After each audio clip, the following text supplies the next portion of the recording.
last years of the 19th century that human affairs were being watched from the timeless worlds of space.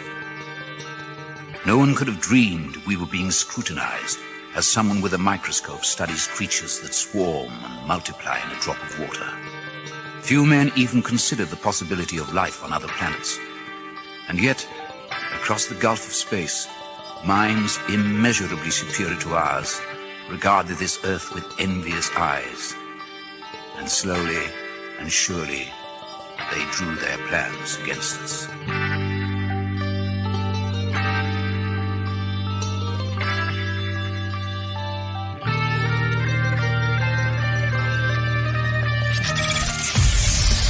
Broadcasting live from a tiny studio somewhere in North America. This is Dark Matters Radio Live. And now I give you your host, the silverback of ufology. Here's Don Ecker.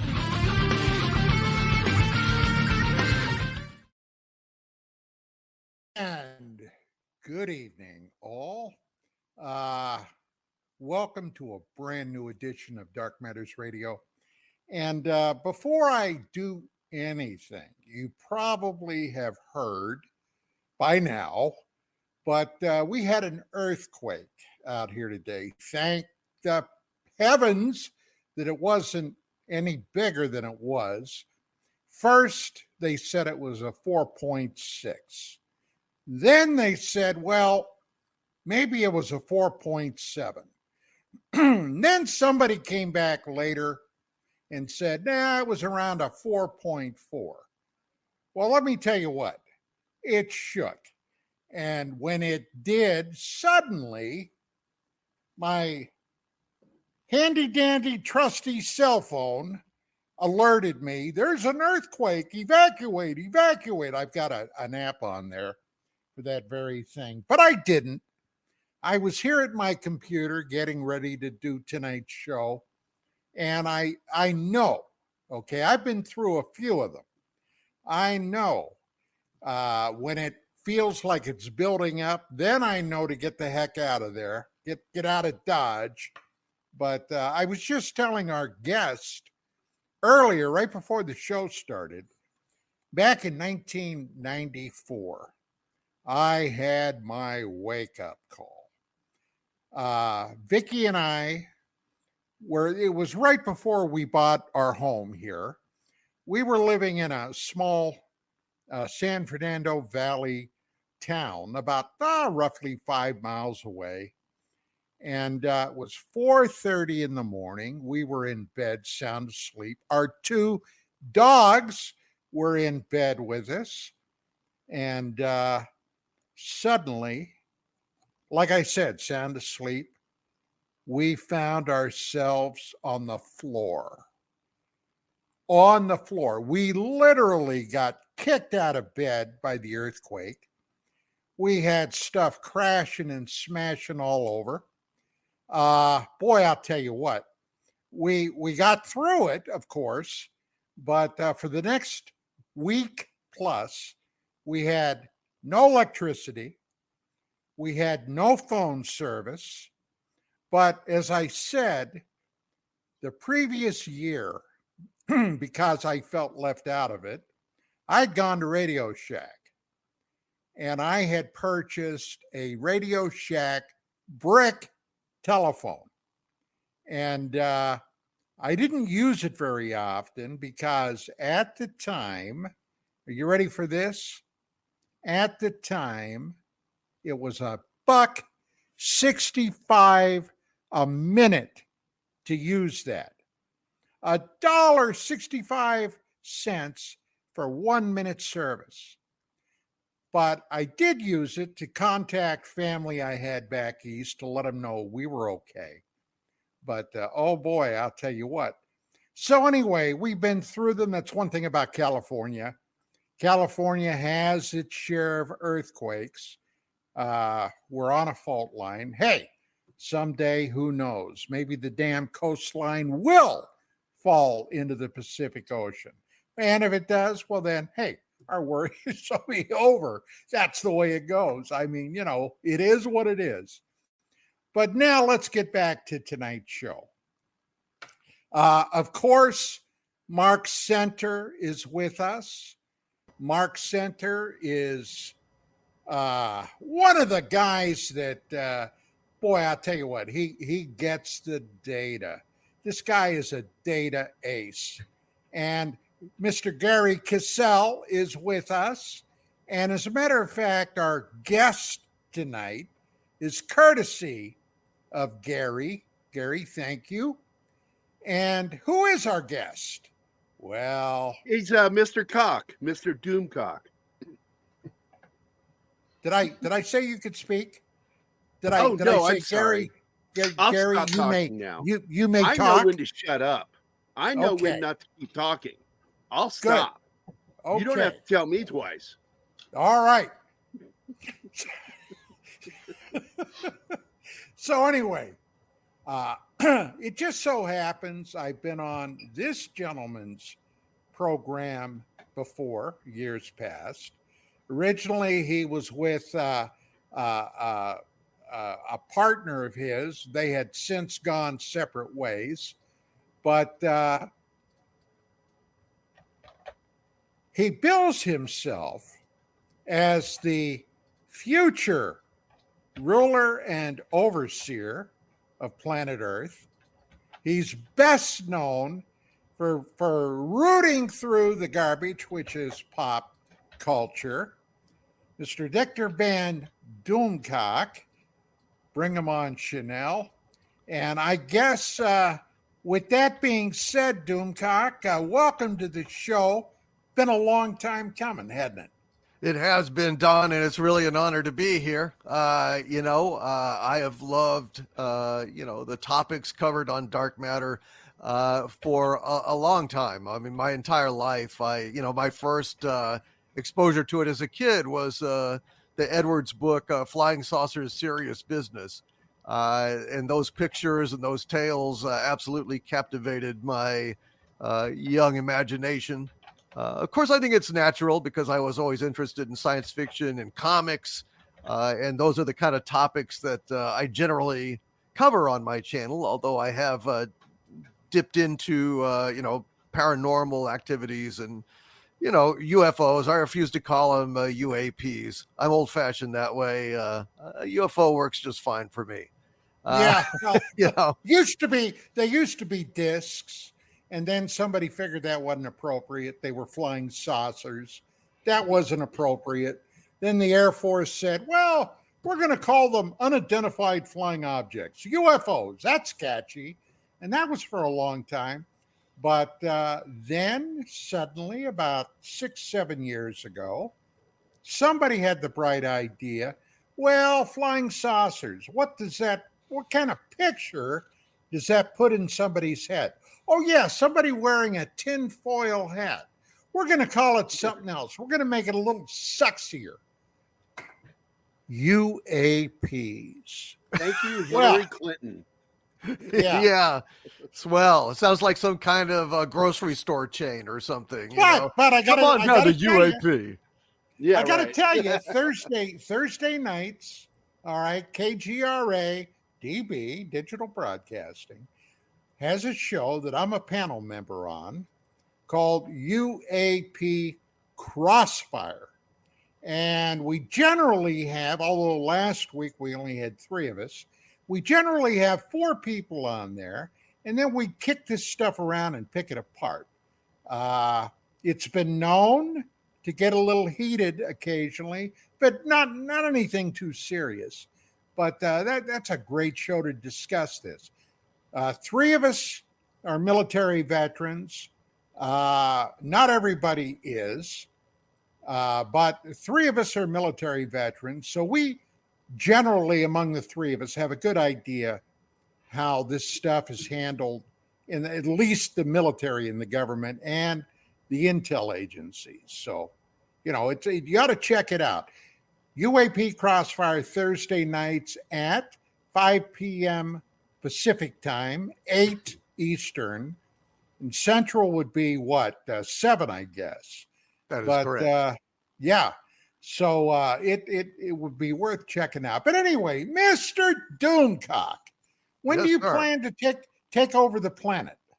Well, I'm still working on it. I have a underground base, and indeed, we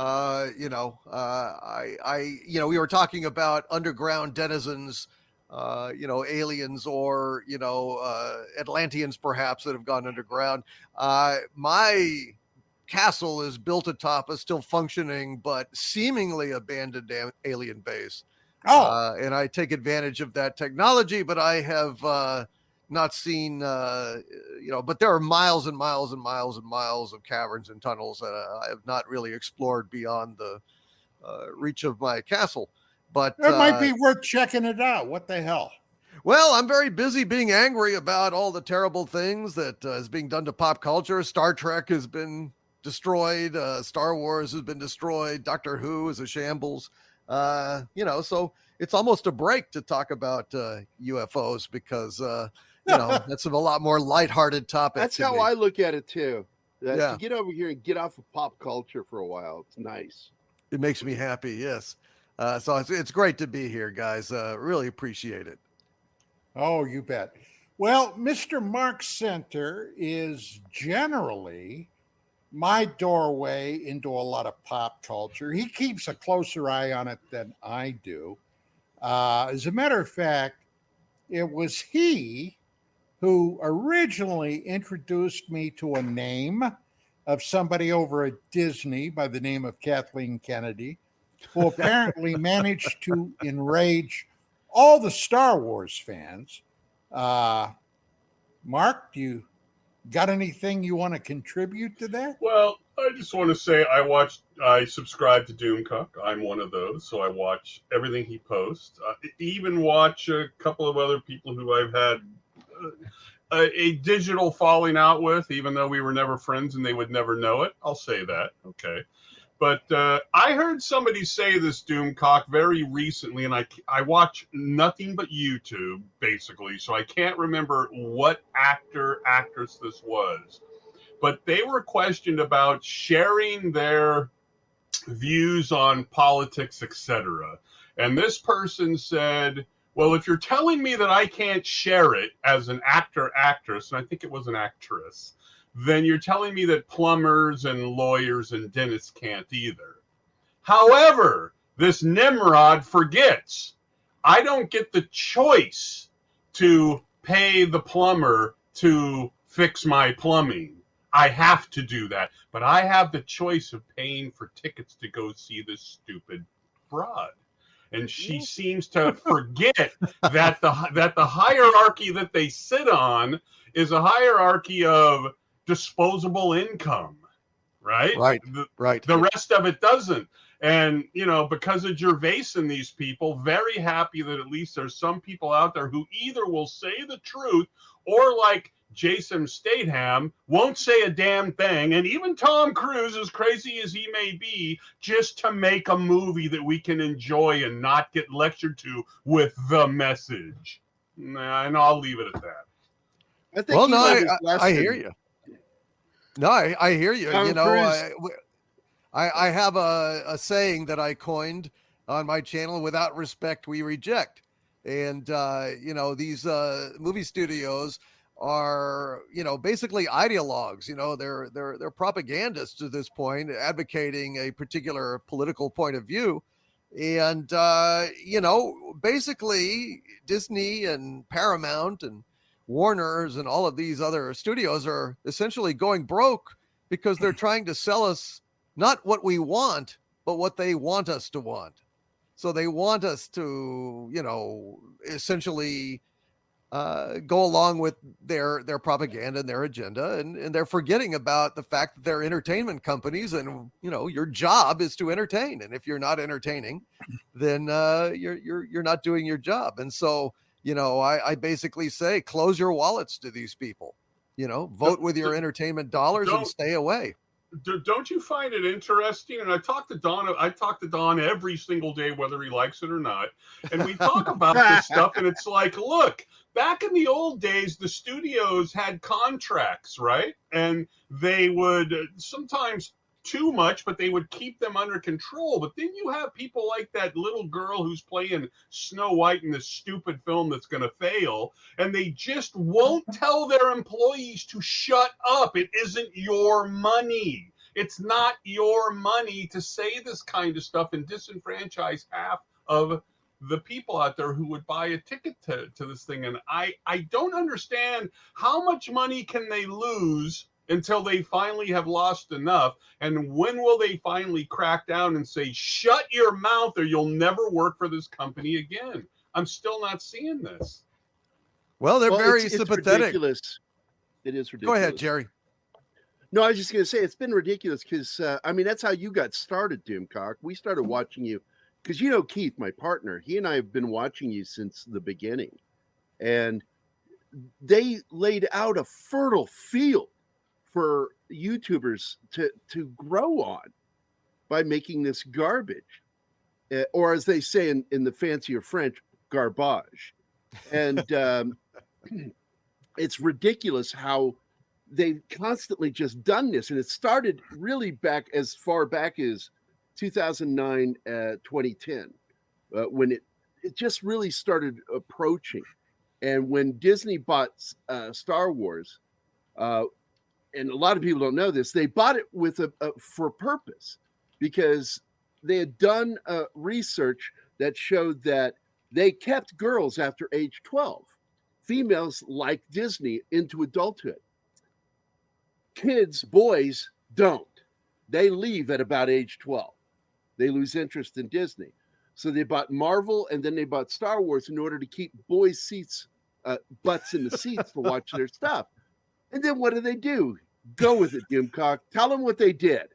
They turned them into girl brands. I mean, they essentially turned Star Wars into a girl's brand, and Marvel now has become, instead of the MCU, it's the MCU, and, you know, but that's not really working out very well for them, since, you know, Deadpool and Wolverine have shown that if you just make a movie that people want to see, they will pave your streets with gold. You know, they'll come in and they will go ahead and, you know, see this thing multiple times, and it was good stuff. I mean, I saw the movie. Deadpool and Wolverine is entertaining. It's not as good as the first two. It gets a little bit redundant. Some of the battles are a little long, but overall, I was entertained and felt like I got my money's worth, and I enjoyed it a lot. But, you know, really, I think it's you know, you're asking how much money can they lose?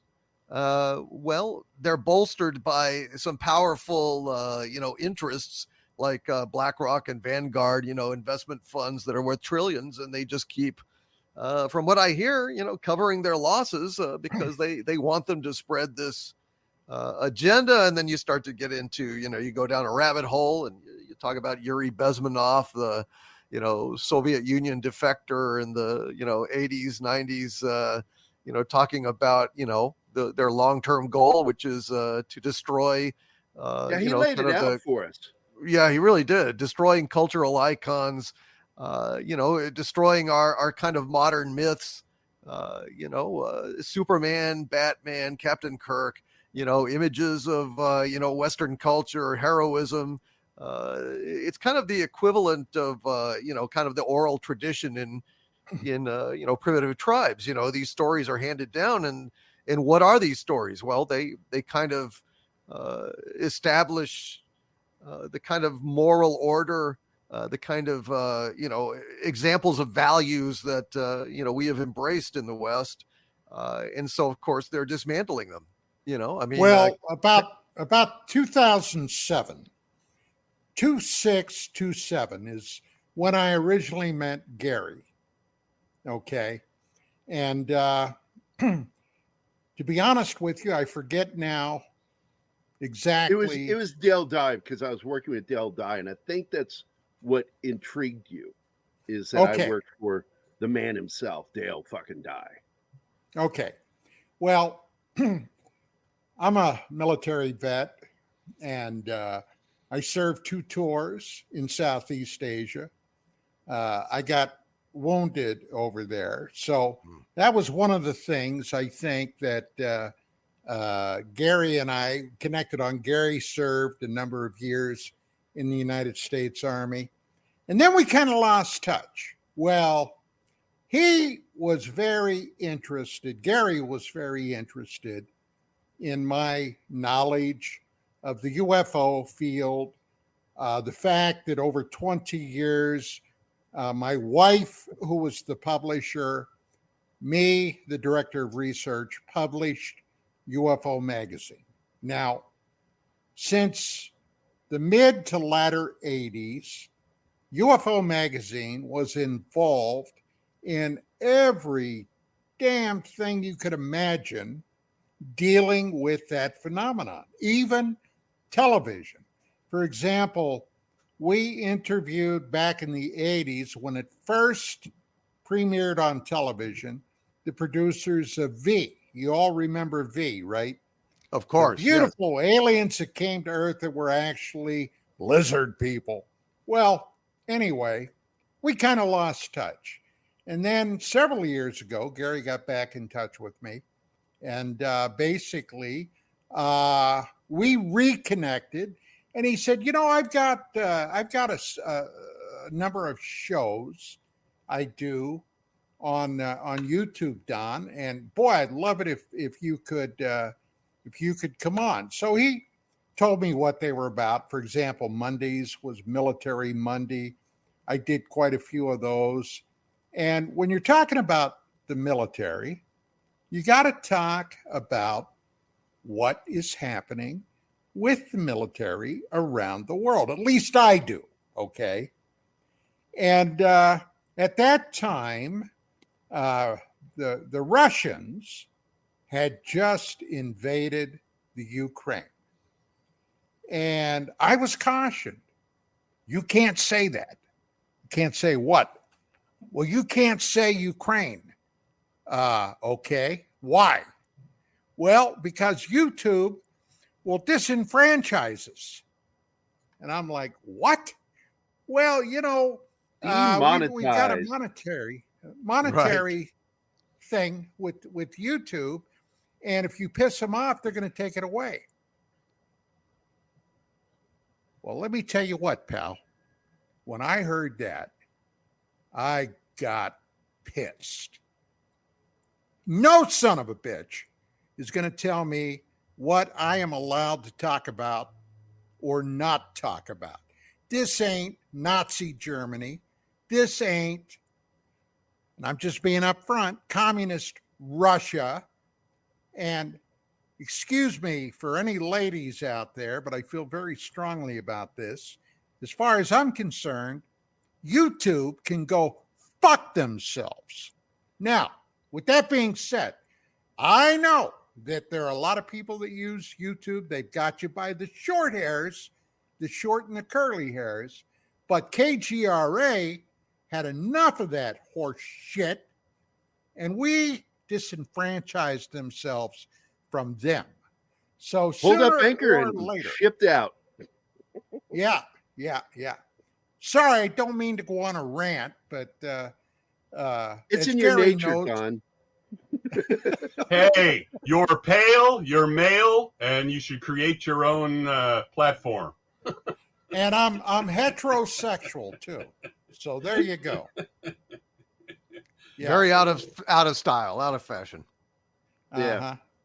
That's what I've heard. Well, Well, Doomcock, what with he that does, and I love this about what he does is his is almost like performance art. He created characters, and he voices all of them, to my knowledge.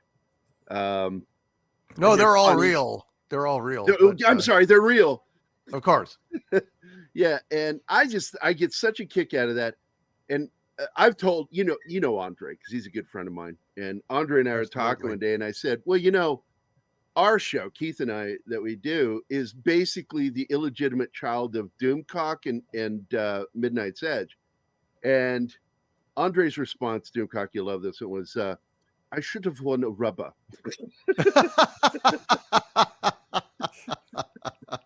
Yeah, Andre is awesome. Midnight's Edge is awesome. Oh man, and I got to tell you, you know, being able to because you and I chat back and forth on Twitter, And getting the point out there, and you do it in just such a funnier way than anybody else, because yours is performance art. And you go in there and you're a character that absolutely just destroys Bob Iger, Kathleen Kennedy, Victoria Alonso when that shit was going down, and people think that, well, it's a war that we can win. I'm like going, actually, no, it's not, because this is a very well-funded war with our enemy. And it's going to probably be an ongoing war. But we are starting to see a little payoff for it. Don't you think? I do. I think we're seeing it all the time. Every time. A lot of firings. A lot of firings. Every time that, a woke movie loses money and Angel gets his wings. It's a Wonderful Life too, the unwokening. But that's where we are, and we just keep calling it out. And, I'm trying to convey the importance of it, that it's not merely space wizards and, light swords and, guys flying around in tights. These are kind of the lingua franca of the West. These are the kind of ties that bind us all, and our common stories, our common mythologies. It's like a Tower of Babel. It's we're if we don't all unite, we can't make progress. And so what they're doing is they're changing the mythologies of Star Wars. They're changing the mythologies of Star Trek and Superman and Batman and everything they can get their hands on to scramble our languages, in a sense, our common points of reference, so that we can no longer, unite. And they seek to just divide us along every possible line. And pop culture is the one front that I've chosen to take my stand on. But there was nobody else to fight it. Mark Center will tell you that there was no bigger fan of the Marvel Universe than I was. Mm-hmm. Okay. The Avengers. Okay. The Winter Soldier. Okay. I mean, all these movies, Iron Man. Okay. I love Tony Stark. I really did. Yeah. I damn near, in the last movie, Avengers Endgame, when he died, boy, that hit me deep, because I'd been invested in this guy for years. Right. Well, then there were a couple other movies came out, and Mark called me up and he said, well, I got this movie and this movie. He said, but I don't know if you're going to want to watch them. And I said, well, why not? He said, well, to tell you the truth, Don, they're so woke that I basically bowed out of the whole Marvel universe. Yeah. But I got it. I got the movie and I started to watch it. And what the hell was it? It was the one with all the girls in it. What the hell was it called? Mark, do you remember the Marvelettes, or what the hell Endgame. was it? Oh, the Marvels. The Marvels. Marvels. Yeah. Yes. The Marvels. I got about 30 minutes into it and I said, that's it. I'm out of here. I just could not watch it anymore. For me, the whole Marvel universe was at that point completely destroyed. Well, and look, I was sad about that. When you talk about the winning and the losing, right? It's a lot about the not only the fan base, but the employment base. So you have Tractor Supply. Tractor Supply pulls mostly from the middle of America. And when BlackRock and those people go in there and they say, if you do the DEI stuff, we will give you a better rate on your loans and things like that, right? So they do that, and then they're found out, and what does Tractor Supply do? Stops it and runs in the other direction. That had more to do with their customer base than their employee base, because their employee base are from the locations where they're at, right?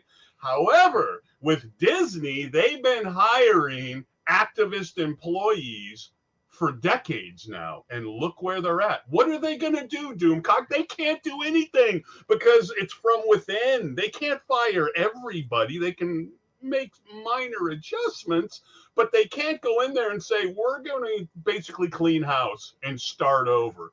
They can't. They can't. They set this up, and now they have to live with it.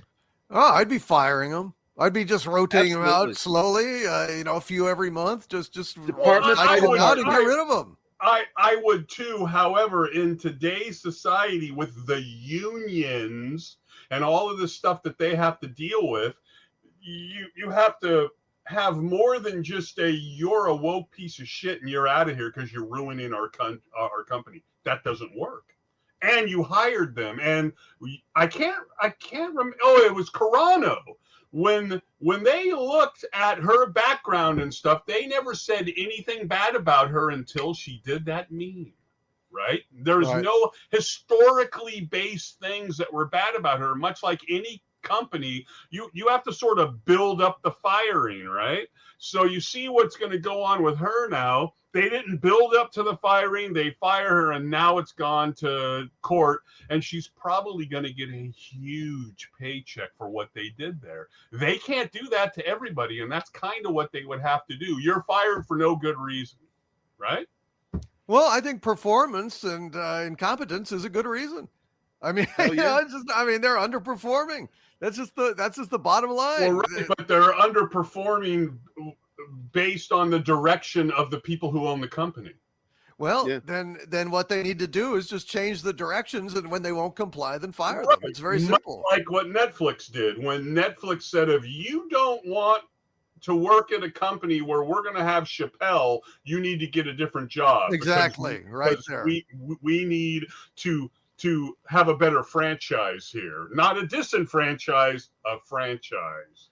Well, this Absolutely. falls under something too that Doomcock's gone over, Andre's gone over, we've gone over on PCM, and that is that since the purchase of Star Wars or Lucasfilm, they have not turned a profit yet. Right. Not one. They've been in the red the whole time. They have not made one fucking dime on anything they bought from George Lucas. And in fact, they've lost money. If you look at it mathematically, that you keep spending money, but you're not turning a profit from anything that you're spending. The last time they made a profit off anything was what, Rebel? What was that Rebel movie? Rogue One. Rogue One. Rogue One was the last time they made money. And none of their shows are faring well. That's even with Marvel, too. Their Marvel shows are just garbage. And I'm sorry, garbage, as the French would say. Yes. And we try to stay fancy. Keep the pinky out, man. Keep the pinky out. And I'm just telling you, man, it's ridiculous. And they're clearly losing money. Iger has lost probably billions of dollars, if not $1 trillion at this point, because they've owned it for over 10 years without turning a single profit. And Well, there's they're got to having be problems. a payback day. Well, that's Why haven't the shareholders demanded change? Well, they've started to a bit. There's a trickle from them, but when you're hiring nothing but activists then are going to buy your stock. Exactly. Right? What are you going to say, Doomcock? You're about to say something. I don't recall. It was in the heat of the moment. But, Lost in the minutia. I mean, essentially, I think that they really need to take these steps. One of the reasons why that they can't turn a profit is because they're so incompetent that they can't do the very fundamentals of the business, which is get a damn script that works. Get a damn script that works. Stop hedging your bets. Stop shooting off of an incomplete half-ass script by some moron that doesn't have any life experience or talent. And then it doesn't work halfway through, and then you have to reshoot the whole thing. And I mean, each one of these damn shows and movies, it seems like they're shooting them 2 or 3 times, and you can't make money that way. Turn a profit when you do that. Yeah. Oh my goodness! This new Captain America, like 400 million or some crazy amount, because they've shot it 2 or 3 times, and they actually think that they're going to make $1.5 billion off this thing. Well, of course you're not. Of course you're not. You're going to put that kind of money in a guy. And I've never watched the shows. I did see that clip where where the new captain, the guy with no extra powers, but in the trailer, I'm seeing him do all sorts of crazy stuff. Right. Like, where did he get these powers from? And he looks at the pale and the male guy and says, "You got to do better." It's like, come on. Yeah. Well, Point your finger at the audience and blame them. That's how to make money. Sure. Oh yeah. So do you think the Deadpool and the Wolverine, even though they were against it, I know that Feige was sort of against that film because of the $1 billion, and it's probably going to make 1.2 or 1.3. Do you think that'll have any effect on the environment at Disney? Evidence would suggest not. However, you've got Inside Out 2, which also, from what I'm hearing, I didn't see it, but I'm hearing that it wasn't excessively woke. And no, it wasn't. I saw it and I didn't like it as much as the first one, but there was actually good things for kids in there. I was like, oh my God, this is like from the 90s almost. Right. So, yeah. And so, we've Inside had that Out big 2 announcement recently, Doomcock, with a slew of Pixar films planned to come out over the next couple of years. And it seems to be a sign that maybe they're cleaning out a little bit of this problem. Right. Well, that's what I'm hoping. That the sheer, just the sheer number of failures, the sheer frequency of failure, the expense of the failure, because BlackRock and Vanguard can go ahead and make up for losses. And make up for losses, but there's one loss they cannot make up for, and that is the damage to the company brand. They cannot make up to the damage of the company brand when you've got the evil queen from Snow White being played by a dude in drag at Disney World, or worse, an Israeli. Ooh. I have no idea about that, but I do know about the bearded guy in a dress outside the Bibbidi Bobbidi Boutique greeting little girls coming in, and that's just, not the kind of shit that a parent wants on a family vacation. They don't want to have uncomfortable conversations with their little kids about political things like men in drag and all this kind of garbage, when it's such an expense to take your family to a vacation at Disneyland, or Disney World, and it's a major expense, and you just want it to go smoothly, and you don't want let them do their own political shit on their own time and not on my vacation. You know what I'm saying? Yeah, but the cost itself, Doomcock, is something that goes against what Walt set up Disney for. Right. Disney was a parks that everybody could afford to go to. I got a Disney story that happened. Oh yeah, I wanted to bring this up. I hope you got your picture. Do you got the picture ready? No, I don't. But in 1994, Doomcock, at UFO magazine, I got a call from Orlando Disney. Okay. And they said, oh, Mr. Ecker, we're getting ready to premiere a brand new attraction at Orlando called the Extraterrestrial attraction. Okay. Okay. Do you remember that? No, I have not. I've never heard of it. Oh, well, you're going to love this story. Now, first, a little background. Now, Disney has always been in bed with the feds going all the way back to World War II. Right. Okay. Now, Walt and J. Edgar Hoover were buds. Okay. Both virulently anti-communist, all this kind of stuff. And in 1953, after the Washington, D.C. overflights of Washington, the White House, the Pentagon, the Capitol, everything, you probably have heard about that. Of course, yeah. UFOs were all over the place, okay? Now, The Central Intelligence Agency put together a panel of mostly scientists and government officials called the Robertson Panel today. And they met for a week to discuss the UFO problem. And it wasn't, as you might think, where are these things coming from? What do they want? Why are they here? No.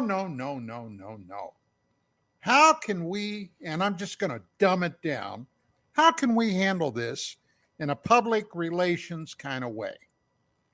We got to get rid of this. So, at the end of a week, they came up with a grand plan. Well, let's put it into popular culture. We can get people like Walt Disney. Okay, we can get people like Arthur Godfrey, another dim name from the deep, deep past, who was a huge TV star at the time, to talk about this, why it's silly, it's this, it's that, it's not space aliens, whatever. Okay. So they started doing that. And they ended up for years, decades, putting this behind a laughter curtain. Right. You had somebody come down and mention, I saw a UFO. Next thing you know, somebody be looking at him and going like this. Okay. Well, Disney called me up and said, we'd like you to put on a 2-week symposium. We want you to bring in the top UFO experts from all across the country. And we want you to host it.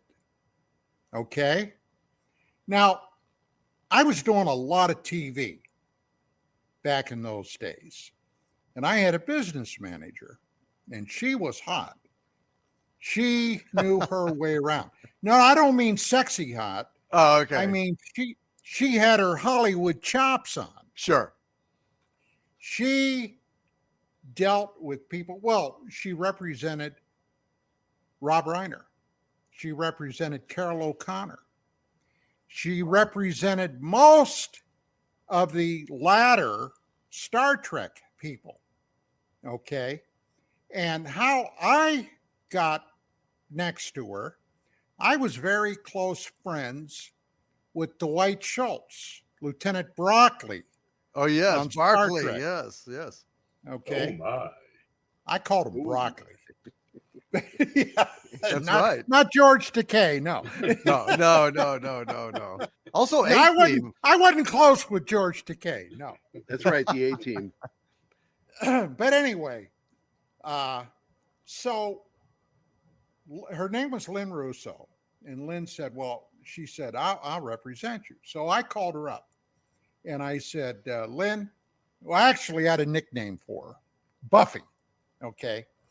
From, you can figure it out. Of course. Buffy. Anyway, I said, Buffy, guess who called me? Walt Disney. Really? Here? No, Florida. And this is what they want me to do. I said, would you do me a favor and see what the inside and the outside is? So she said, sure. So she got back to me and she said, well, they'll fly you down there. They'll put you up in their big fancy hotel. They'll do all this stuff. All your meals are covered. It'll be 2 weeks. If you want to come home on the weekend, they'll fly you back to LA. Then they'll fly you back out. And I said, well, okay, that's all great. What is the bottom line? What are they offering? And then she got quiet. And she said, well, nothing. I said, what? Nothing? She said, now, Dawn, I am just going to say this one time. It's up to you. But if you do this very likely is going to open up things down the road for you with Disney. Well, Doomcock, bottom line is that's the last I ever heard from the bastards. But so I say okay, and I round up the cream of the cream in the UFO field. I had people like Zachariah Sitchin. I had people like Kevin Randall, Donald Schmidt. I had Jesse Marcel Jr. I mean, Excellent. the top people in the field.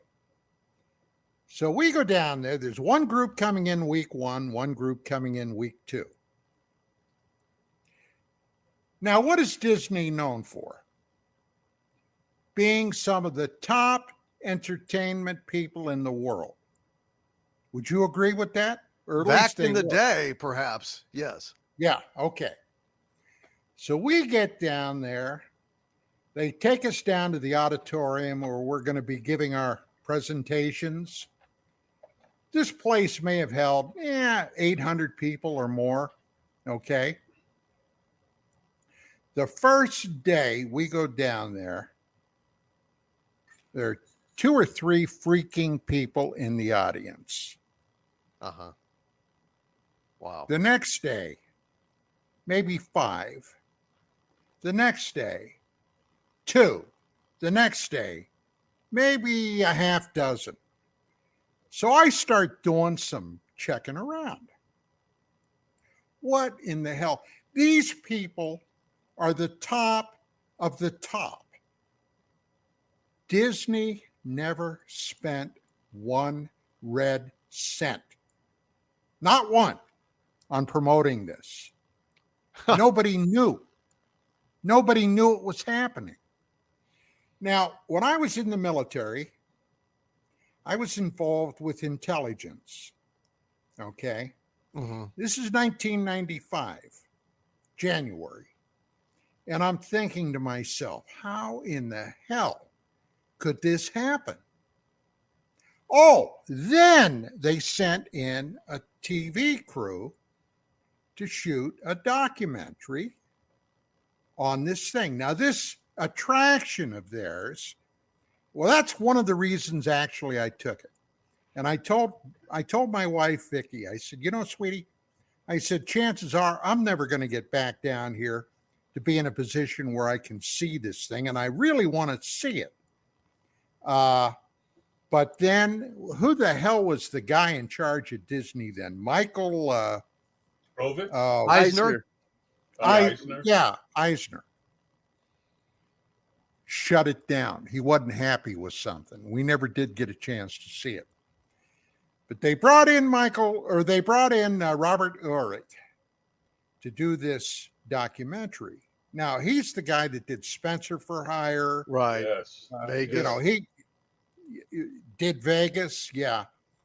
He's dead now. He died of cancer, I believe.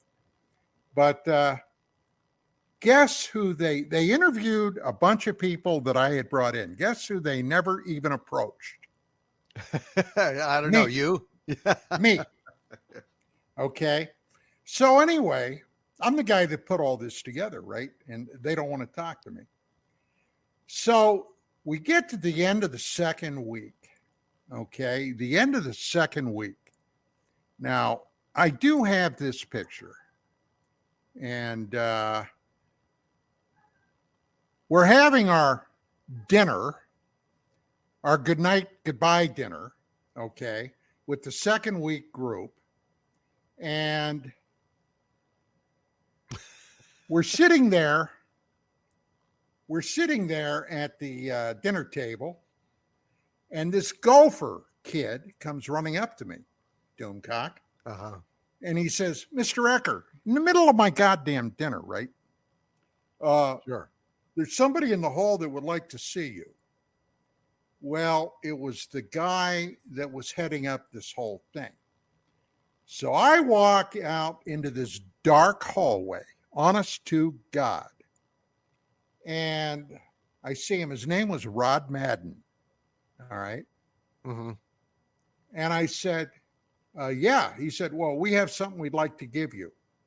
And I swear to God, another gopher came running down the hallway holding a brown cardboard box. He hands it to Madden. Madden reaches in and pulls this thing out. He said, now, this is our Mosker. That's a Disney Oscar. Oh, great. And I'm thinking to myself all this time, and I'm trying to maintain, why wouldn't this son of a bitch come in and present it to me at the dinner with all these people that I brought in? Yeah, no witnesses. So I take it. You should have suspected they were going to kill you, dude. Well, anyway, this was, let me get rid of this thing. This was just an example of what was going on. Now, I'm going to tell you what I came up with. So, about 3 or 4 months later, they air this documentary. No promotion, nothing. Now, Michael Eisner started it. And when they did it, he brought in his own camera crew and filmed him introducing this thing. And then Robert Urich takes it off and they do the thing. But here's the funny part. Disney never promoted this once. They ran it one night at like 2 a.m. Another night they ran it on commercial TV like 3 in the afternoon. And then nothing. Now, you can find this on YouTube. Okay, the video, somebody uploaded the video, the documentary to YouTube. You can find this. So I get back home and I'm talking to some people. Now, what wasn't happening in 95? What wasn't like anything like it is today? No, the internet. Well, the yeah, internet. sure. It was in its infancy then. Okay. Now, there had been a lot of stuff that had been happening in the UFO field during that period of time. Every week on commercial TV, there were shows practically every night running UFO Alien stuff. Autopsy took place around the same time. Right, sure. Yeah. And only a handful of years before was when you, Don, you broke the story in STS 48. Yeah, it was in 92. Okay. Yep. So I finally cleared the cobwebs out of my brain and I said, I know what this was. This was a freaking intelligence operation. Yep. The money that they spent flying all these people in there, the money they spent putting all these people up in these fancy hotels, the money they spent for food and stuff. And we all had VIP passes during the day. We could go anywhere in the park we wanted. All this stuff, okay? And they never promoted this freaking thing one time. That, my friend, was the Walt Disney Company in bed with the government. And I'm wondering what the hell the government is thinking today with all this woke business, all this grooming of children, all this other crap that's going on. There's something stinking high in heaven in Copenhagen, buddy. Well, it's bizarre. I don't understand what the aim was. I mean, if it's an intelligence operation, they wanted to know what the top UFO people were talking and thinking about. Yeah, I would guess that would be it. But then the documentary, it would seem like they would want to debunk or mock or otherwise, have a propaganda win against you guys. But they didn't do that. So that's interesting. Huh. Very bizarre. Very bizarre. Well, Michael Eisner, if you ever go to YouTube and you look that video up, basically said UFOs are real. This was in 95. Okay. Long before Harry Reid did his presser in 2017. So, hey, you tell me, pal. Yeah, it just seems very odd, I mean, when was it that Will Ferrell did that documentary on Fox about UFO disclosure where they were quoting, John Lear, talking about, the EBEs and, the the various and sundry disclosures that were Oh, out there. I mean the guy from MASH? Yeah. Remember he was hosting. Oh. It was on. That guy. Fox. Yeah. That was October of Yeah. What was his name? 1988. What was his name? Will Ferrell. Yeah. Mike. UFO. Mike. Ron Mike. Farrell. Mike Ferrell. Mike Farrell. That's why. Yeah, it was confusing. Right. He So played it's Mike Farrell. Right. Trapper John. Right. On MASH. Yeah. He played the replacement, right? No, yeah, you're right. But anyway, my mistake there. But it was an interesting special, talking about how the EBEs rub these various substances on their skin, and that's how they actually eat or something. Okay. They have a Look. atrophied digestive tract, etc., and so on. You're talking to somebody, Doomcock, that was in the middle of all of that. Right. I knew John Lear real well. And I knew John before he went totally over the cliff. Yeah. And this whole thing about, and you got to be familiar with a little inside baseball, because I'm going to throw some names at you you're probably not going to know. But Lear had connected with a scientist by the name of Paul Benowitz. A long story there. But Benowitz had inadvertently stumbled into a top secret United States Air Force project that he had no knowledge of and was convinced it was alien. And he immediately started out by going to the base commander. He had, by the way, contracts with the Air Force, this guy, Benowitz. And he was warned off.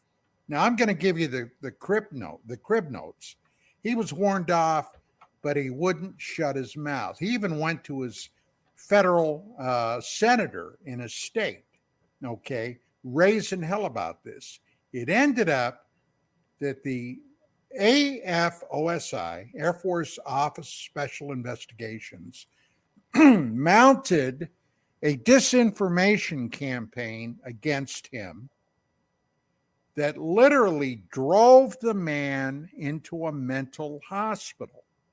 And before that happened, Lear had contacted him. They knew each other by this time very well. And Benowitz laid out all this disinformation to Lear that Lear sucked up and began talking about it. Look, I was there. I saw the whole thing happen. And I'm telling you, John Lear went crazy. He went absolutely crazy. We got to take a break. Yes, we do. And we're going to take that break, and then we're going to come back. And you're listening to KGRA-DB. This is Dark Matters Radio. Take it away, Chanel. Well, we're back, and I got to tell our producer, Ms. Chanel, please, mea culpa. I get on a rant, and it's called pulling a Don. Yeah. One of these days, Chanel's going to slap the hell out of me. I know she is. I think she enjoys the shit out of Mark and me trying to get your attention. Yes. Yeah. I figured I'm a guest. I'm not going to say anything. It's just not my point. So I've got a question for Doomcock, since we're dealing with this subject, to get off the other stuff that I love to talk about. You've got a good nose for horse shit. So when you've been seeing Grush and Lou Elizondo and Skinwalker Ranch show that I freaking hate, what's your general view on how you think the current disclosure, what's your view on how you think it's going? In terms of, how's it going in terms of effectiveness, or how it's going in terms of, I don't think, if there is, to the extent that there is any kind of disclosure going on, and I'm not convinced that it's really out there, I think it's being forced on them by outside agencies that essentially, you know, when you've got this shit flying around and it's just getting more and more prevalent, it's getting harder and harder to just deny. So I think that they're, you know, letting out maybe small doses of things that, you know, essentially are banal and a little bit boring. You know, the Tic Tac stuff, for example, we've seen that video so often that it becomes a little bit dull. And, you know, I think they're trying to lull us, if anything, into a kind of a gradual revelation of certain things to kind of loose the safety valve a little bit. But you know, we're not going to get anything huge or dramatic. And I don't even know if, honestly, I don't know if they even have any idea what the hell is going on or what to say. You know, I think that these things have been around forever. Honestly, I really think that's true. And I'm not even convinced that they have an objective reality. I mean, I've often thought that there may be some kind of phenomenon that is psychological in impact. In other words, it's a perceptual thing. I think that we either see these things or perhaps manifest these things in altered states of consciousness, extraordinary states of consciousness. I study a lot of Eastern philosophy and, you know, Vedanta and Taoism and all these things. And the idea that like all of existence, all of manifested reality is like essentially one consciousness that is playing the roles of every being and embracing this illusion of duality. So for fun, for a vacation, for a diversion, that would mean Jung wrote on that too with his Like- theories of synchronicity. yeah, oh yeah, synchronicity for sure. I mean, that's a key. You know, I mean, synchronicities are like the, you know, stream of consciousness of the universe. And you know, if indeed we are all one manifested consciousness playing hide and seek with itself, then it would hold that we would have not under conscious control, but a certain degree of the power of spontaneous creation. And you know, these things may kind of get manifested like on Skinwalker Ranch and, you know, cryptid sightings and things. Well, they may kind of wink in and wink out. This is just I just think there's something at root much stranger going on here, and I don't pretend to know what it is, but and I'm not saying that there are no aliens. I certainly believe that there are aliens out there in the universe. I don't know that they have the technology to get here, but you know, I feel fairly confident there's life out there. So as a media guy, and I consider myself one to a certain extent because I consume a lot of this stuff. One of the huge issues that I have is since the UAP thing got launched, let's say 4 years ago or something, I've noticed a proliferation of shows on YouTube to either debunk or to put out endless amounts of UFO and cryptid stuff. I mean, it's endless now. And I look at this stuff and it's like, I used to think, I tell Don, I said, if there was an inexplicable event like Independence Day style thing where I go out and get my newspaper and I look up, right, and I see this thing, I got to tell you, I'm getting to the point where even if something like that happened, we're so jaded and divided now that I don't even think an episode like that is going to convince a huge swath of the world of what's actually going on. Well, that's the problem, is that now they've covered like this project, what do they call it, Blue Beam or something, where you know, they can have Jesus in the sky, they can have, you know, an alien invasion, and so even, you know, your own lying eyes can be, you know, fake news, and it's like, so I mean, there's really a war on objective truth, I mean, just truth as a concept, truth as even a value out there. And it's Right. it's a very disturbing what do you time. think of, because like we talk about Skinwalker Ranch, because I think there's real mixed in with bullshit. And they do that on purpose, I think. Yeah. Oh, yeah. Disinformation. You slip in a little disinformation with any information that you want to discredit or debunk. And then you expose the fake information that you introduced into the process. And then voila. And then it casts debunking light on everything, which is. So what you're telling me is that the guy who Jerry Gary holds up on a pedestal because he's got. Hey, fuck you! I love Travis Taylor, you son of a bitch. So I can't help that it. guy is a knowing disinformation agent. He's saying, well, he's employed by him. He's employed by him. So very much so. Because, Don and I have talked about this before because we've done the reaching out to try to talk to these people to get him to come on with Don Ecker.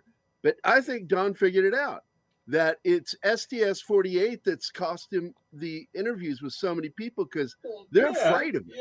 Yeah. The government's afraid of Don Ecker because he calls bullshit when he sees bullshit. Right. And there is bullshit going on in that show. And I've talked to some of those debunkers.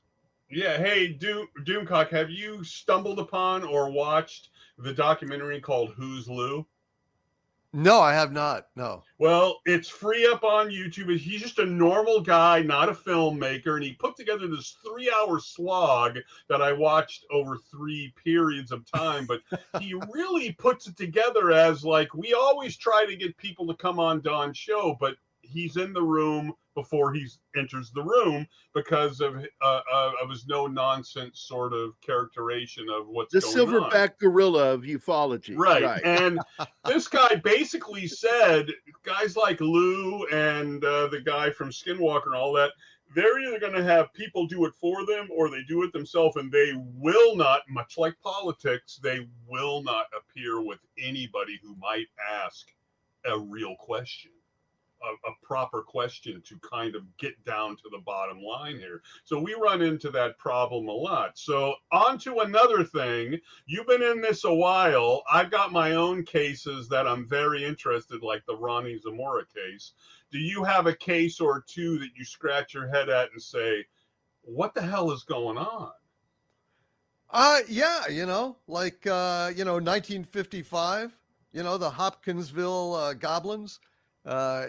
When those poor people were, running to the, police station, claiming that, there were 12 of them.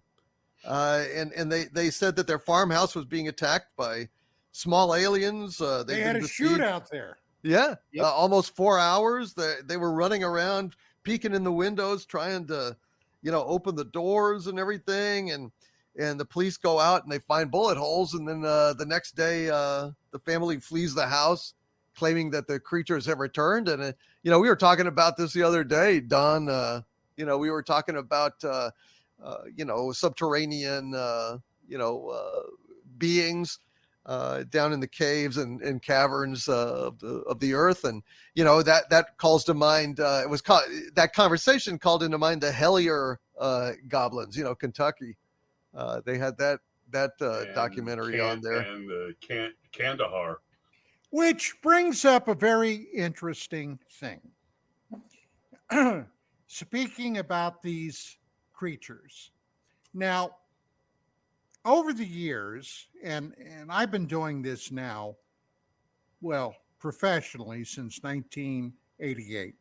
All right. And over the years, I've come across, and especially with UFO Magazine, the stuff that I've ended up dealing with is mind-boggling. Truly, it is. And I started at some point, it had to be back in the early to mid 90s, equating a number of these hotspots where UFOs have been seen and the reporting of cryptid creatures. Mm-hmm. Okay. Now, of course, Bigfoot, Sasquatch, the Yeti. I mean, that's always been in the mix. But then other things. excuse me, just recently, I've been exposed to a phenomenon that supposedly is occurring in the Appalachian Mountains back east, where and there have been a number of Are you talking about people the Brown that have Mountain gone. Lights?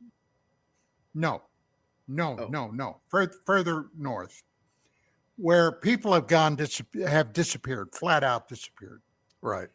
and I mean no evidence ever what happened to them. Now, there have been creatures that have been described as being kind of a spindly hominid type creature, very white in color, that have been seen zipping through the woods. Nobody knows what the heck these things are, but a lot of people have reported seeing them. Then, of course, you have it originally began in Puerto Rico back about 92, 93. The Chupacabra. Chupacabras that then emigrated somehow up here to Mexico, the southwestern part of the United States, these things. Now, with all of that being said, and there's a lot of other creatures too, lizard men, that type of thing. Do any of you guys, make the correlation between sightings of these UFO objects, whatever they are, and these cryptid creatures? Well, yeah, and with those sort of sightings with the cattle mutilations, sure.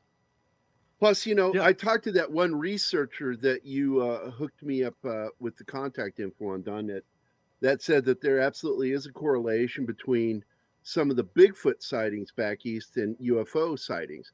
And specifically, you and I've talked about it before, that a lot of the times the Bigfoot that's being reported is the three-toe variety. Yeah. Which is believed by ufologists to be actually an alien and not a Bigfoot, or possibly, what do they call it, cybernetic organism that's being used by them. Well, and they're the ones that twinkle in and out of reality. Like on the flip side of that, we have to remember as well, and I'm not poo-pooing it, but we have to remember the vast amount of HD cameras connected to fences and trees, right, along, for hunting and all that, and then on buildings and things on the outside of this of the locations and things. And again, I watch so much stuff on YouTube about, oh my goodness, this is the clearest stuff we've ever seen. And still to this day, Jerry Gary, we got potato video still, right? And it really irritates me, because in the old days, Video Dave Aaron would say, well, they know how to interfere with the camcorder, yada, yada, yada. Now, of course, that was the 90s, right? When camcorders really came into themselves. But we're to the point now where the technology and the clarity and the battery life and the no need for spinning parts anymore. Where is the clear evidence? Where is the clear, crystal clear, beautiful evidence that can then be looked at and measured and confirmed, hopefully? Where is it? Yeah, that's a great point. I don't know. I mean, these are the things that I retain a kind of a hopeful skepticism about a lot of this stuff. I mean, for example, the McMinnville UFO photos, out on that farm, some of the best damn shots I've ever seen in my life. I believe that that's authentic. I think that those things were really there. The way that they, have the haze between them and the camera, and these guys. I find that the UFO photos of the past, the great ones like the Heflin highway side photos, are really pretty intriguing and convincing. But nowadays, I mean, with digital technology being what it is, and AI, God forbid, we're just going to find have a hard time with any kind of photographic proof in the future. It's sad, really. Now, you guys have probably seen the, let's call it AI cleaned up, but they did it before that, where they took the Patterson Bigfoot footage and they stabilized it and really cleaned it up to where you see the fat around here, you see the boob, you see all that stuff that nobody could see even 20 years ago, right? I mean, I was not aware that. Some people, I think, called it a female back then, but you can really see you can see the sole of the foot and things now, right? And you would think, I'm not saying that footage is fake or real. I'm not an expert on this, but you would think at this point, with the amount of cleanup in 4K, 8K that they're doing to this thing, that you would be able to conclusively say, oh, I see the zipper. I see, because they used to say that, right? Right. In the 90s, they had all those things and they talked about it and said, look, there's a zipper back here and all that. Well, at this point, we're cleaning it up so much, it's kind of like, well, what exactly is going on here with this? Yeah. Yeah. I mean, I don't know what to think about that stuff. Well, we know that there were no effects guys at that time that could do that. That wasn't doable. Do what? That point. The kind of prosthesis required to make a costume like that. They couldn't. Well, they had a costume, but I mean, if they've cleaned it up and it still looks good, then that's interesting. I mean, they had that one guy saying, "Hey, I got a costume," and I was, out there walking, and we made the thing. Remember that guy, like John Chambers from the Planet of the Apes, etc., etc. But it is interesting, which was later. It was when was the Patterson? It's about a 2-year difference. It was about 67. Okay, right, and that film was 68. Don't forget the Charlton Heston movie, right? Right. Yeah, but they also had to hide things with costumes because the suits at that time were not good. They couldn't make a believable suit. Right. I'm just saying that we have from 68 to 2000 to 2024, and they either threw that costume away, which I certainly wouldn't have, right? Or it's just not ever been found. They say they got the guy who supposedly wore the thing and all that. I just find it interesting that in some ways the technology, that's a good example of it. We have technology that can clean up a piece of film like that, not necessarily add anything to it, just clean it up. And then we still can't get an answer. And then we got all these assholes on the net with studio quality stuff, making stuff that's like, I mean, if we would have seen it in the 90s, it would have sealed the deal, right? The stuff we're seeing now that's fake, it would have sealed the deal in the 90s. In the 90s, we were getting stuff from the Mexico flap, which is like, probably, I don't know, something up in the sky, a celestial thing or something that was overexposed. I don't really know, but I just find it interesting that we have the technology to clean stuff up and we still can't get an answer. Well, the truth is elusive. The truth is elusive. And again, that harkens to, just that conjecture I have that reality may be more plastic than we know. And, I think that it's possible that these kind of phenomenon pop in and pop out. And, it depends on the observer kind of manifested without understanding how they do it or by what mechanism it is done. And at those points, maybe it can even be photographed or possibly. And then it just kind of goes away. I mean, maybe it's all true. Maybe it's all false at the same time. It's that Robert Anton Wilson Illuminati trilogy. Right.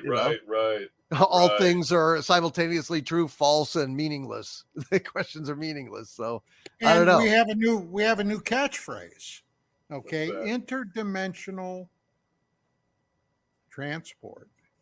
These things coming in from quote unquote another universe. Skinwalker Ranch is infamous for that. Mhm. Right. Exactly. Right.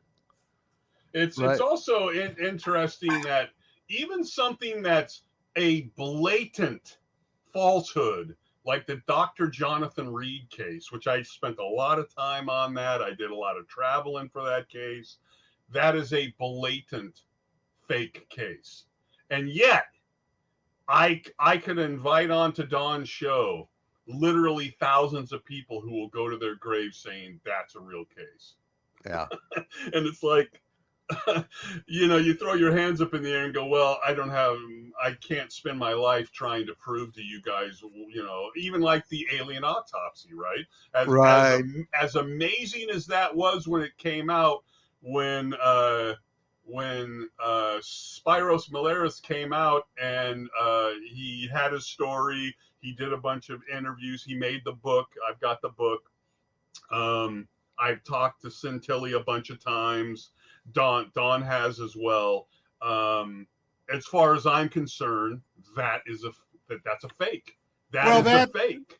That was But there's still proven. thousands of people out there who say, "Oh no, oh no." That was proven to be a fake as far as we were concerned at UFO Magazine, almost from the beginning.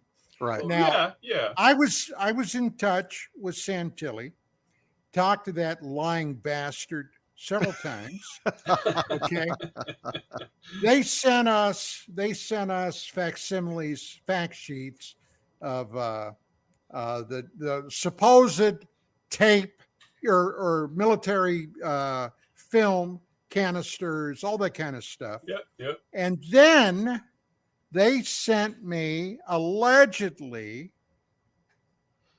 the testimony of this former World War II cameraman.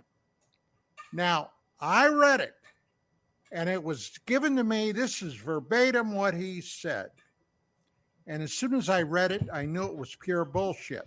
Why? In the forces, don't you know? He was in the forces, not the military. I wasn't in the military, the Army, the Marine Corps, the Navy, whatever. No, when I was in the forces, well, that's a British term.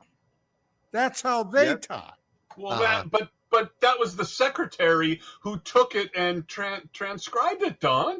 So in other words, she was changing the guy's verbiage, right? Absolutely. I see. Yes, because she was something to look at, and you shouldn't get down on her. And that Santilli laughed all the way to the bank. At one point, I did a computation roughly of how much money that guy made selling those videos. And at the time, this was in the 90s, it came out to like $25 million. But he gave all that's not a bad payday. But he gave all the footage to the broadcasters to let them do the research, Don. Come on. Yes, he did. I probably spent more time than anybody I know on phone calls and traveling, and and I never would make the call on that. I just wouldn't make it until Spiros came out, and he made his case, I think, quite clearly. But I would get called on the carpet about that. Well, you've got to make your call based on the information that's out there. Is it fake or is it real? And I just said, I'm not going to do that because I don't have all the information, right? But there's so much more to this story. And actually, so much more than we've got time for tonight. Yes. But I gotta ask our guest, Doomcock, that you often get the heads up on new science fiction films coming out, don't you? Yeah, periodically, yeah. Anything in the ET alien genre that especially audience of this broadcast would enjoy? Well, I understand. I've heard rumors persistently that Spielberg is mounting another alien film. There are no details as of the plot. He may be going back to his origins. His Watch the Skies thing that became E.T. It was going to be more along the lines of, the Hopkinsville, goblins. It was going to be one of these things of a little more of a horror movie. Nice. I like that. So, I mean, it may be that that's what he's going back to. But these days, there's very little that's of interest out there in terms of any films. I mean, major Hollywood releases these days are generally awful and not really worth a whole lot of attention. I mean, we have to go to the past. We have to go to anime overseas, manga, to get any kind of honest entertainment anymore. But talking about things that are controversial or fake, I keep thinking about things like the Pleiadian UFOs from Billy Meyer. Those amazing photographs that he did. I love them for their artistry, but the fact that they found a model in his barn of the ship, it kind of like called it into question. And also why he would always be getting these things. It's always like, it's kind of the, Adamski thing, oh, well, I was in contact with them and they set up the shots and everything. And I don't know. That kind of soured me on Bruce Maccabee, because Maccabee took a look at that and gave it his okay. Mm-hmm. And hey, I was a cop. I was an investigator. And I got to tell you, when it looks too good to be true, you got to take another look. And when that model was drug out, I knew in my heart of hearts, this was a BS story. And then the way they tried to explain that away. Right. However, before they found the model, that one, granted, some of it looked like, it did the pendulum and all that, but I got to tell you, what sold me on it initially, and this was early on, was the craft that was above the road and the cars would drive by and the thing was spinning in broad daylight and it didn't do the pendulum and all that stuff.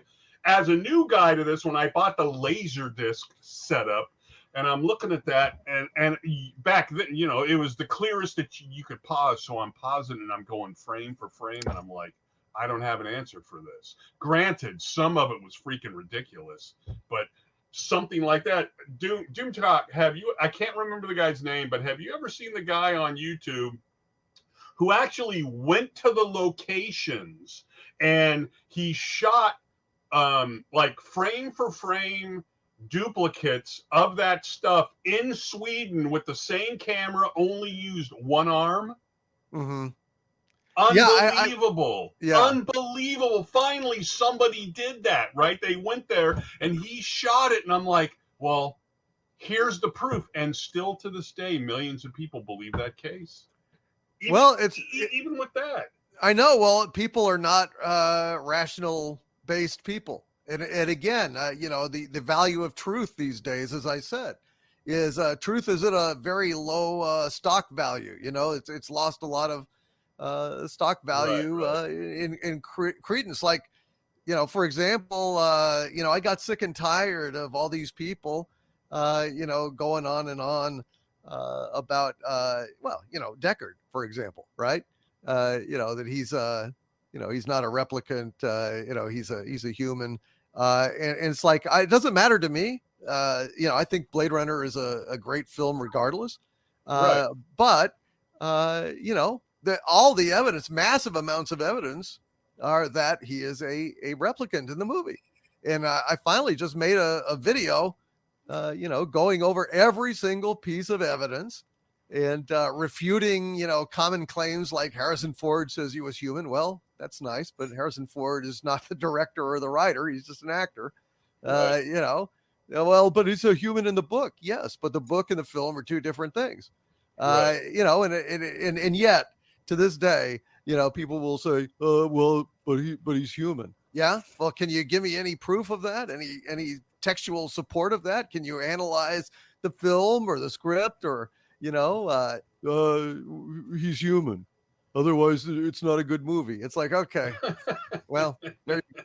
And to this day, nobody has been able to refute any of the arguments I laid out in that video. But sadly, Or we could just say, who gives a shit? It's a movie. well, I love the movie, and I do analysis of these kinds of things, so it matters a lot. When I was a kid, I loved John Wayne's The Alamo until I went to college, and I was a history major, and the Texas Revolution was something that I absolutely jumped into. And there were so many historical things about that movie that was so screwed up. I lost respect for John Wayne. I really did. But he was just the actor, right? Yeah, no. Well, he was a He producer. was a producer and director. Well, yeah. It was his but he didn't movie. write it. A back jack production. Right. So Doomcock, do you think there's a reason to have the Gladiator Part 2, or is it just for the money? It's just for the money, honestly. I never much liked Gladiator because I thought that Ridley Scott was very sloppy on it. I mean, his direction of the action sequences in particular are very bad, very anemic. You know, I got the feeling it's the same complaint I made of the film too, because absolutely he takes you the action by making it so chaotic. Exactly. Well, it's like he used to storyboard, the Blade Runner. He storyboarded, Alien. Very meticulous, like Hitchcock, and that's real direction. But he was just shooting shit, and then putting it, through the flatbed and just letting them, just slap it together from the, just random shaky handheld shots and crap, and I have zero respect for that. So I did not think that Gladiator was a high point in Ridley Scott's career, and when I saw Gladiator 2, I just rolled my eyes. But Ridley's was films only work when he starts with a good script. He has to have Russell Crowe. Russell Crowe will never have that physique again. That's true. He's happy with his dad bod. He's happy with it. That's true. So Doomcock, off the top of your head, if you had to pick your favorite girl boss film, what would that be? One that you like. Don't care if they're 5'2" and 100 pounds and they beat up the 300-pound guys, but just a girl boss film that you like. Well, I would say Aliens. I mean, all right. But that's not. I wouldn't call that a girl boss film. Yeah. You know what I'm saying? Like Linda Hamilton in Terminator 2 is 110% credible. I absolutely believe every frame that she's in. She's also a parody. She's also written as a parody in that film, which is why her son goes, "Mom, lighten up." That whole thing. She was too serious. But I think she's been driven crazy. I mean, I think that she was extremely intense. I thought Linda Hamilton should have won an Oscar for that movie. I thought she was. I think absolutely anything that Summer Glau is in is a winner. That's all I got to say. Serenity and sure. Oh yeah. Atomic Blonde. Now there was a girl boss good movie that I could believe. And you know what? I hated that movie because it was supposed to be the 80s and they bleached out the color and they had a 145-pound woman kicking a 210-pound man and she doesn't move backwards. And I'm like, what the fuck, man? It drove me insane. Well, that's very sad because I loved it and I wish they'd make a part 2. I'm sure you fuckers did like it. Because you know what I can do? I can sit back in my couch and just enjoy the movie and not have any sort of issues about that. I just don't care. I do that with pornography. Well, I don't watch. The only porno I watch is Doomcock. Okay. Okay. Yeah, you never have to wonder what my porno name would be. It's just it's what it is. It is the same. That's why I introduced you on the show today as Mr. Cock, Mr. Yes, exactly. Doomed to his friends. And so based on society today and yesterday, here's an interesting thing that I've been thinking about, Don. Oh boy. No. We've got the Battle of Los Angeles, right? I don't think there's Right. any film footage of that, but there is those great photos of Famous- whatever the hell Incredible that is, photos, right? Incredible. Now the movie had nothing to do with it. I wish they do a proper film about Nothing that. at all. But right, Exactly. that's fine. But we have something that happened. Thousands of people saw it. There's photos. There's all this stuff, right? And yet we still don't know, right? We still don't know. Then we have JFK. We still don't know. Then we have Trump and the ear. We probably will not know, right? So do we About again? collusion, right? I've got to keep on going back to this. And somebody, I forget his name, but he put a thing up there that said, even if we had it in 4K, would we believe it? And I'm thinking, Andy Morrow, I think, was right, it? right. And I'm thinking, it depends on what it was. Like if a Godzilla creature, because I think Doomcock thinks of the same thing that I do of the Japanese Godzilla that they put out, the Fantastic. The -1. Yeah. Unfreaking believable. It I was was so into that, and I said, here's proper filmmaking. If something like that in 4K happens, I'll believe it, sure. But I think Andy brings up a good point that we can go back to the Battle of LA. Don't tell Andy that. Oh my God, he'll be so insufferable now. Thanks, Mark. That's fine because we have to deal with you every show, so it's fine. It's so funny that we have something like that takes place with thousands of eyeballs on it, and we still don't know, and we probably never will know. What the hell was that? Was it a balloon? Was it, some other piece of technology? Right. I can't hear you, Don. Everybody's got one of these. Yep. Okay.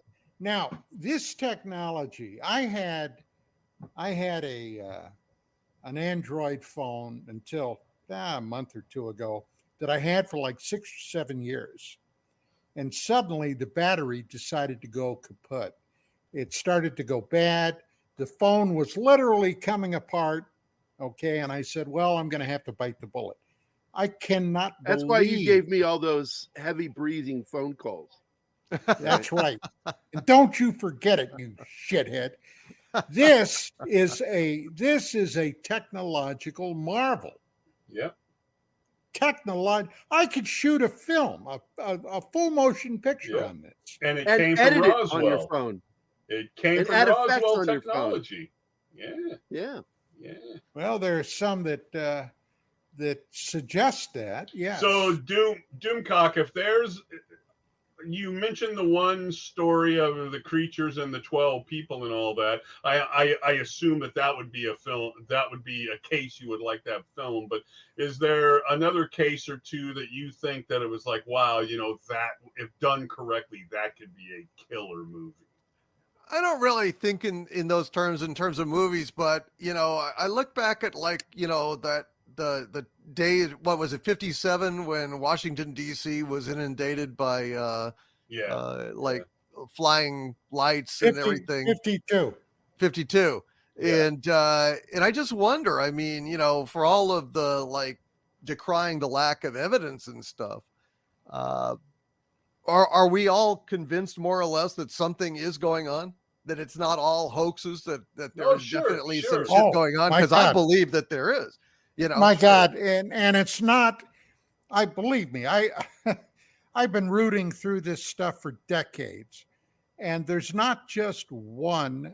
This is my belief system. Just one series of ETs that are here. Yeah, it's numerous. It's as if planet Earth, our solar system, is right on the off ramp of the interstellar highway. Okay. Now, I wrote a paper, and I keep mentioning this thing. I wrote a paper a few months ago called Disclosure, a Dangle Too Far. I think that's it. The bottom line is this whole UFO thing, going back to 47, I am convinced The powers that be, the military then, essentially the military then, discovered something that terrified them. Mm-hmm. Now, what that was, I have no idea. I made a stab at it in my paper, but this core secret is encompassed by a special access program binder. And basically what that means is you'll never know, okay? Probably less than 5 or 8 people truly know everything there is to know. And as an added delicious little thing, most of this was farmed out to private aerospace corporations. Mm-hmm. Now, why is that important? Number one, obviously, they're the people best suited to back engineer this if these things can be back engineered. And number two, they are not responsible for FOIA requests. Right. The government is, but not private industry. Yep. If they have possession of it, they can say, this is proprietary secret, and you're not going to see nothing. Never. No how. No, that's excellent. You know, actually, Mark, when I was, you asked me that question about what film, like what I like to see. What I like to see is somebody, like, Elon Musk or somebody actually take a ship to the moon with absolute, like, fantastic high level photography equipment and go and check out some of these, like, so-called weird structures up there, like the Spire, like some of these alleged, right, like the shard glass, and all the that shard, stuff, and right, the right. shard, for God's sakes. I mean, we were able to do this in the 60s, late fucking 60s. And, Allegedly. allegedly. And, and so why can't we just, we don't have to land it. We don't have to, take anybody. Just send a fucking drone over there with high quality cameras and let's nose around those sites and see what the hell they are. I can't believe nobody has done this. I completely agree. I can't believe nobody's done this. I mean, I personally think there's a reason they haven't done it. We sent to Mars a helicopter, which is totally cool technology, right? I mean, it's like, wow, that is so cool. Well, Elon, let's do that and fly around Mars a bit and let's take a look at this weird stuff supposedly that we're seeing there. Right. Yeah. Right. Yeah. I mean, didn't China send a mission to the moon recently? Well, why aren't we getting any photos from them? Well, there's some out there, the dark side. Now whether they're true or not, real or not, I don't know. Well, there you go. We never will. But There's some actual video word. would be Is it real? fantastic, wouldn't it? Hey, you boys really forgot about send it? you forgot about the Clementine mission. Yeah. Which was a Department of Defense with NASA assist to go back to the moon. This was in like 94. They took, now this is 20 odd years after Apollo shut down. Mm-hmm. They took over 2.5 million photographs. Now, when Clementine was going on, I had a buddy who was the administrative assistant to the director of the Clementine mission.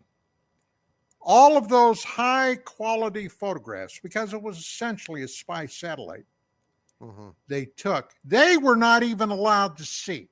It went to a separate department, and they've been under lock and key ever since. Now, I believe, because number one, the astronauts, did you know, and I broke this story, the astronauts went to the moon, they were armed.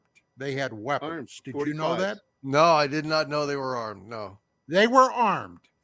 And I basically badgered the public relations people at NASA until they admitted it, because I knew it was true.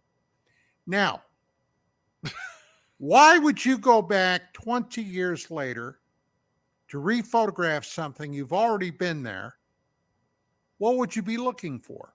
And then I went back to Vietnam in my head.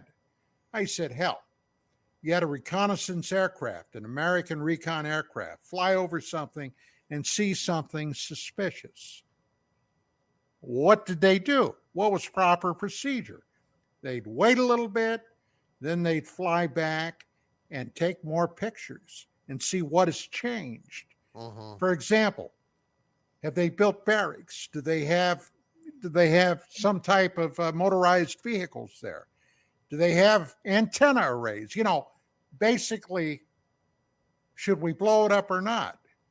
Well, with the moon, they know that there are structures on the rear of the moon, the dark side of the moon. What's so-called dark side? It's not really dark. Right, exactly. But they're back there. They're back there. I have photographs. As a matter of fact, I convinced Art Bell. Yep.